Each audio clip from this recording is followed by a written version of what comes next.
Do you like what we do here? I would assume so if you're listening to this. We have had a good year for growth this year.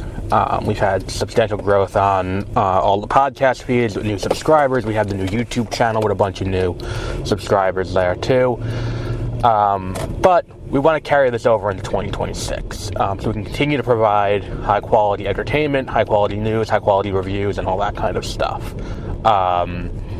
So what we're asking for going into next year is, if you have the ability, we're not asking for a lot, you can donate. Go to ko-fi.com/MWP News and make a donation. Everything you do goes towards making sure we can do things. That way I can take days off work to go and cover things early, or, things of that nature. Go to events and talk about them early, see advanced screenings. All that stuff goes into that budget. On top of that, if you can't afford that, and I realize right now things are tough and things are rough out there. If you can't afford that, the easiest thing you can do is subscribe and rate. No matter what you use to get this podcast, you can subscribe. Just hit the follow button, hit subscribe, whatever the button is on your thing, and then rate us. Give us 5 stars. That'll help more people find us, and the more people find us, the more we can, the more we'll be able to do, and we'll be able to get more happening. You can also go to mwpnews.com and sign up for our newsletter. There we will have articles and stuff like that about what we cover on this show. And we will also be doing more gaming content on the YouTube channel. If we can get, with more subscribers on there, we can do more. And that's youtube.com/@MWPnews. And again, thank you for a great year for us. Next year will be better. One of the big issues that I had this year that preempted me from doing a lot of what I wanted to has been resolved with the issue with my car, and that issue has been resolved. So going into this next year, we should be a lot more smooth sailing, but we do need your help to get more people listening and get what we're doing here out there. So just subscribe, tell your friends, and if you have the ability to, and you have the money, and you want to, and you think we're doing a good job, and we've earned that, go to ko-fi.com/MWP News and throw us whatever you think we deserve. And thank you, and enjoy this episode.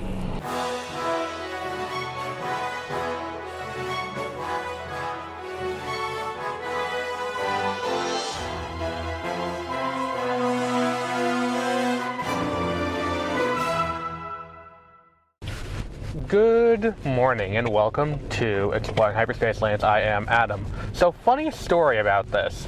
I actually recorded earlier today an episode about an episode about the Super Bowl spot that they did for the Mandalorian and Grogu. I actually did that on my way to work. This nice thing about how a little weird what they did. I don't think it was necessarily their fault, but I don't know if it was necessarily the best use of a $20 million Super Bowl spot. All that good stuff. So we talk about that at length, and I said in the thing, I was like, it's weird that we don't have like a major, there's no major event coming up, so how do we, how are we going to promote, this event? This movie. And I think that was kind of the big question that I was kind of there for, because Disney tends to promote their movies with other big things just so that way they are kind of lined up, and it's the synergy where it's like, hey, we have a movie coming out early in the year, we're going to put a trailer attached to Monday Night Football, or if we have something else like that, we're going to attach a trailer there. And I said it, and I'm like, watch, there's going to be a drop today of the new trailer for The Mandalorian and Grogu, and sure enough, here we are. And rather than putting that episode up this morning after I recorded it, I went to work and didn't do that.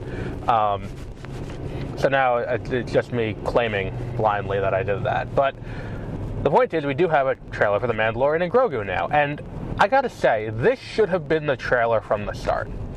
Like, the first trailer that we got, the teaser, didn't exactly inspire me with a lot of confidence. It's not something that really is like, okay, well, this is necessary. I feel like The Mandalorian kind of ended on a good note where we don't really need this.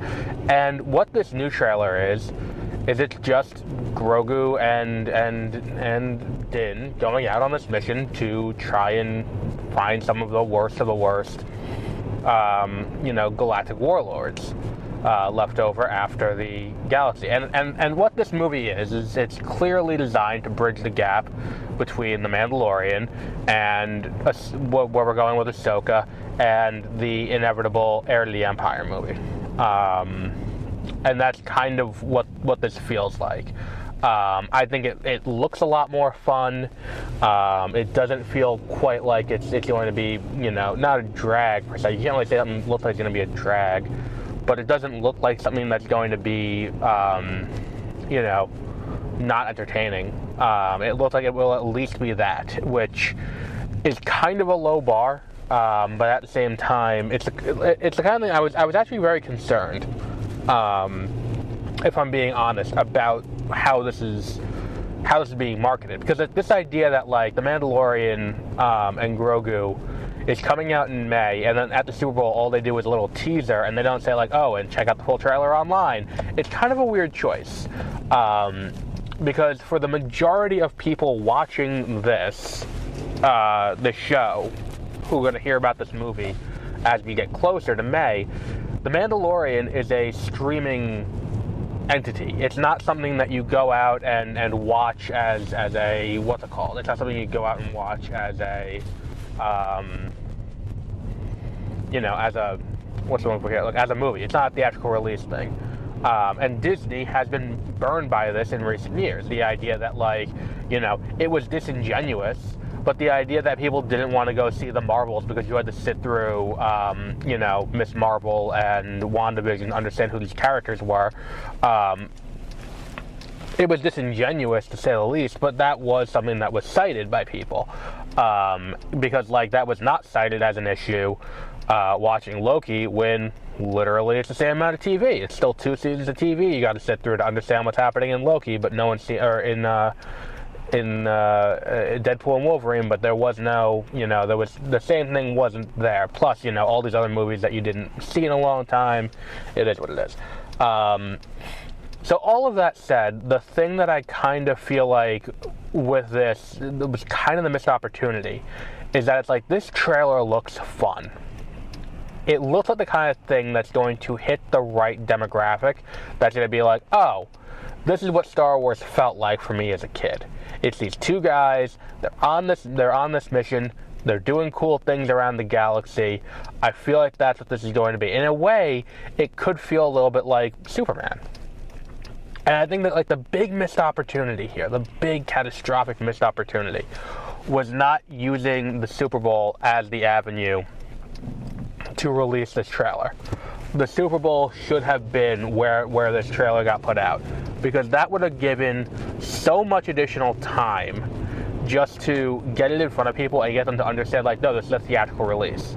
This is not something that's going to be on Disney Plus. This is not something, I mean, it will eventually be on Disney Plus, but this will be in theaters, and if you want to see this, you got to go to a theater to see it.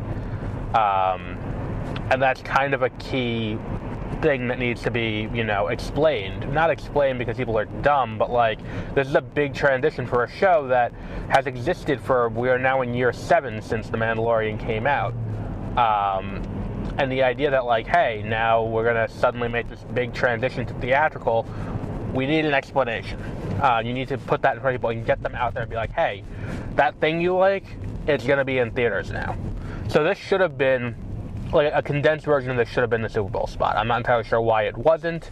I'm not entirely sure why they waited until, like, a little over a week to get this out, because it's now Tuesday, the week after the Super Bowl. Or we were like, yeah, Sunday would have been 1 week since the Super Bowl. Like, I don't understand why this was not the thing. And the other thing is too, it's like, they had no way of knowing this by and large. Like, they could have gone down the hall to Marvel Studios and been like, hey, are you guys doing anything for the Super Bowl? No? Alright, fine. But they had no way of knowing that, like, the Odyssey wasn't going to be there. The Odyssey should have been there. Like, it's NBC. NBC is Comcast. Comcast is Universal. This should have been, there, and it should have made a scene. Unfortunately, it did not. The other one that, Doomsday should have been there. Because the thing is, it's like, I'm stuck between two worlds now, and this is something that we kind of have to grapple with as people living in America. There is a difference between online and the terminally online, or the chronically online, and the general public. And we have to grapple with that both politically, and we have to grapple with that, in entertainment. The chronically online know all this already. They're going to watch the trailer as soon as it comes out, and they're going to be hyped for it, and they're going to go see it. Then you have your general audience, your people my dad's age, who do not go seeking out movie trailers. Like, I can guarantee when I get home today, he will not have seen the Mandalorian and Grogu trailer. Even though it looks extremely his shit, he has not watched that trailer. And that's kind of the thing here, is that it's like, I don't get why you didn't use Super Bowl Sunday for this. If you're going to pay for the ad anyway, and it's kind of the same thing if you go and listen to the episode of the Backlog Files from last week. I kind of say a similar thing about Pokemon. Like, if you're going to go and you're going to spend all this money on a Super Bowl ad, and that's what you're going to do, why not, plug your stream for, why not plug your stream for, Pokemon Day, where you're going to announce cool new shit, or drop the name of this year's titles, and a release date, and then be like, if you want to see more, go to this. It's, again, they had no way of knowing that GTA was going to sit it out and they'd be the only video game company making a showing. But that's kind of the issue here, is that it's like, you can't play conservative in this situation and be like, oh, well, the other companies are going to be there, because, like, by and large, like, if Doomsday showed up,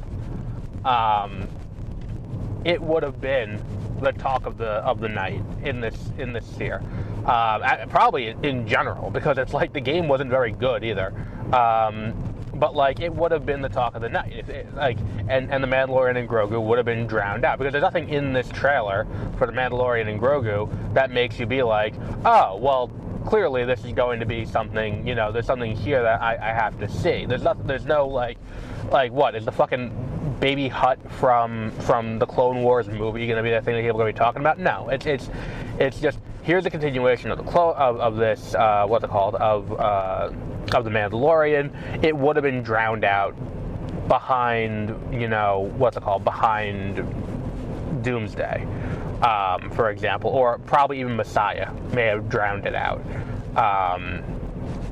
But the issue is, if you don't know that, you still should put that trailer out there, because no matter where that trailer ends up in the proceedings, it's still going to get in front of people.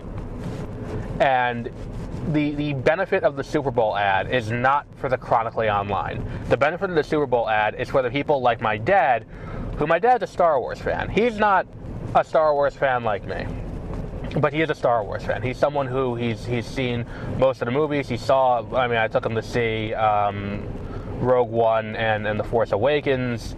I don't think he saw The Last Jedi. I think by that point he was kind of like movie theatered out, and then he just never watched them at home either. But the idea that, like, he doesn't know what this is, and that's because he's not online. It's not, you're not feeding the ecosystem that you need to for a major theatrical release, which is the other people who are going to go and see this movie. Because I don't think he even clocked that there was a trailer for The Mandalorian and Grogu, because it looked like it was a parody of the Budweiser ad. And at that point, he had tuned it out. Like, I don't think that was something that he realized. And that's the other issue. At that point, why are you paying for this ad at all? And that's kind of the fundamental question that I have here. This trailer makes the movie look really good. It makes the movie look like something that I'm actually really excited for. And I don't think either, if I remember correctly, I don't think either Peter or myself picked it early in the proceedings for our movie draft. But I do think it's something that that was probably a mistake now seeing this. So this trailer looks really fucking good. And I think Jon Favreau knows what he's doing in this regard. Jon Favreau, we know we can trust. I mean, he did Iron Man, he did Elf, he did, what was the other big one he did? The Jungle Book. I mean, he knows how to make a movie, and he can do it well. So the question I have is, like, what is the game plan here? If you're Lucasfilm, it's like, okay, so why did we do this? Again, you didn't know that was going to be there in the same way that the Pokemon Company didn't know that GTA 6 was not going to be at the Super Bowl. And I get if you want to steer clear of that. That totally makes sense to me. I totally get why you would want to do that. That is a logical choice, because if those two things are there, it doesn't matter what you do, you're going to be drowned out. But the issue is if they don't show up, then the talk of the town for movies was, what, Scream? Like, is Scream 7 really the highlight trailer we got out of the Super Bowl this year? Like, that's kind of, not great. Like, the Puppy Bowl had the trailer for Supergirl, but I would have to say the big one that we ended up getting was another Scream trailer, or the trailer for the Michael Jackson biopic in April. I don't think that's it. But on that note, we will wrap up there for today. Maybe we'll get more when we get to when we get to Oscar season. Who knows? I've always said the Oscars should be used as a big movie trailer night, but it never happens. Because you would think that, like, people who are tuning in to watch the Oscars like watching movies. You would think that, like, they would try to get those people to, pay attention to other movies. But we'll wrap up there for today. And until our next episode, have a great rest of your week.